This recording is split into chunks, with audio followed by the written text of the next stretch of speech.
Good morning, everyone. My name is Lamont Gilchrist. www.L.G.FITness-Messiah.com is my website. You could go to the website. I put some YouTube videos on there, and I update it every now and then with information.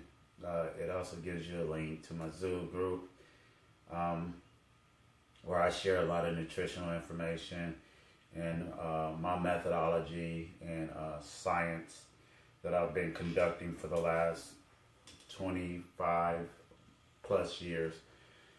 So I posted in my group, and if you're in the group, I posted below probably yesterday a chart of the bone structure of human anatomy, talking about Ecto, Meso, and Endo.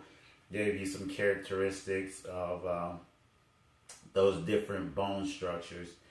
Now you have to go back to Paleontology, and so this is part of my disclaimer, but the information, if you can look at it from a subjective and a not skewed view by the dominant education that's taught to people about evolution, the Bible, and all these other things and stuff like that, you can see a clearer picture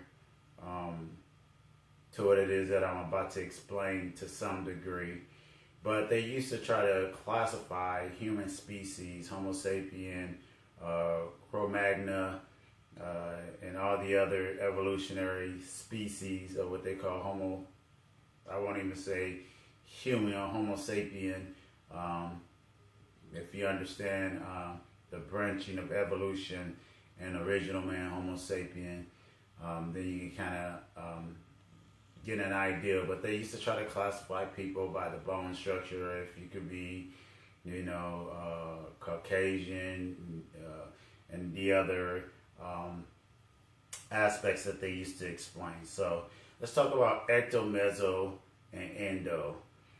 Those are definitely bone structures and types, and they're never just one bone structure or type. You're probably somewhere in between, in the middle of all these things that have certain characteristics and that will help or hinder your progress in the development of your full potential as an athlete or as a aesthetic person, or the way that you should train based on some determining factors that goes along with human evolution. For Ecto, hard gainers, narrow clavicles, narrow shoulders, hard to gain weight. That process will slow down as you start to age, just because of the natural aging process. And epigenetics, what you do, the environment that you place your body in, will help to express that gene a little bit more pronounced, or to deter that gene from sticking out, and you can actually morph your body, because I see a lot of ecto obesity going on, and you wouldn't be able to identify true ectos because of their eating habits and the lifestyle. One way to test that, like I said before, you could take this bone, the radius of Una, take your middle finger and your thumb and try to touch. That's the old testing method. It kind of tells you if you can touch, then you're more towards the ecto, meso in that area. If you can't touch, then you're more towards the meso, endo in that area. And you have to understand there's a blending process. The same way with athletic testing or athletic training, how I train my athletes. When I'm training speed and I'm training strength, you gotta blend those two together, because one will dominate the other, and one plays a big factor in the other. And necessarily strength doesn't always transfer over to speed. You have to understand the vertical force. You gotta understand the strength curve and a whole bunch of other different things when you're training in those aspects. The same thing for the ecto and the meso.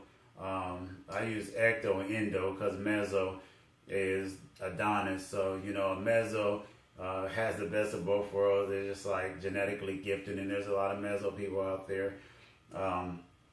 But on those two ends, and you have to understand the depending on what it is that you're trying to do, how dominant or how well you can actually be at that. If an Ecto wants to be a sumo wrestler, it's going to be pretty hard.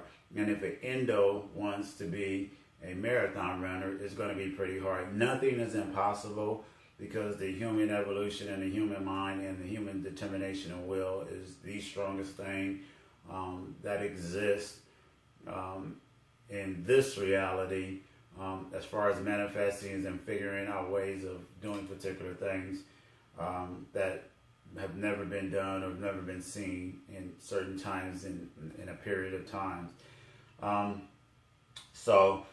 For the endo, I'm going to take a quick little rundown because I try to keep my videos shorter now. For the endos, you want to use sprints and you want to use endurance training. And both of them, you want to cross-train all those things. I identify myself very young as an athlete. I identify myself with certain characteristics of people that I like, and I strive for them.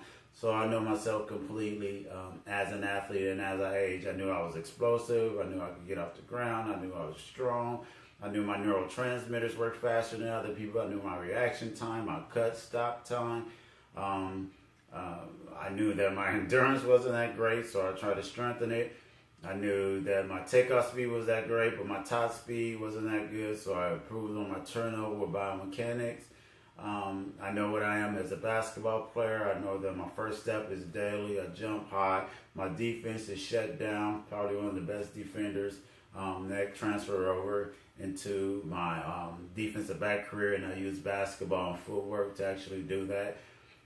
Those same things. So, and identifying yourself as an athlete and understanding your bone structure and your limitations and the things that you may or may struggle with, or that you may find to be fairly easy, you can manipulate and change your epigenetics to the foundation of whatever it is that you're trying to accomplish. And that also goes for aesthetics, bodybuilding, and looking a particular way, because that's all parts of human expression, or the art form of human expression that we call athletics or aesthetics or competition.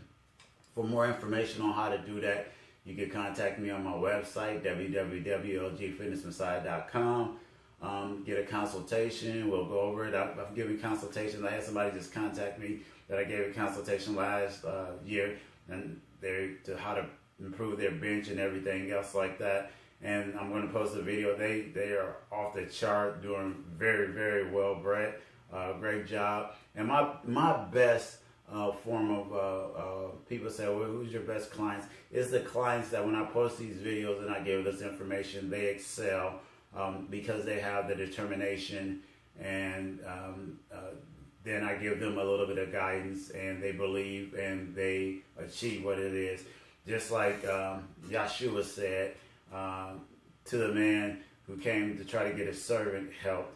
He said, all you have to do is just, give the word, because I know you command a lot of things, and it shall be done. So those that believe without having to be there and me having to drill it into them and correct and do all this other stuff, and they're able to accomplish and go on and excel at what it is that they're trying to do. Great job. Good willpower. Keep it up. And so I hope to keep putting out these videos to inspire, to inform, and to give people a great vision or a pathway of achieving their goals. Have a great day.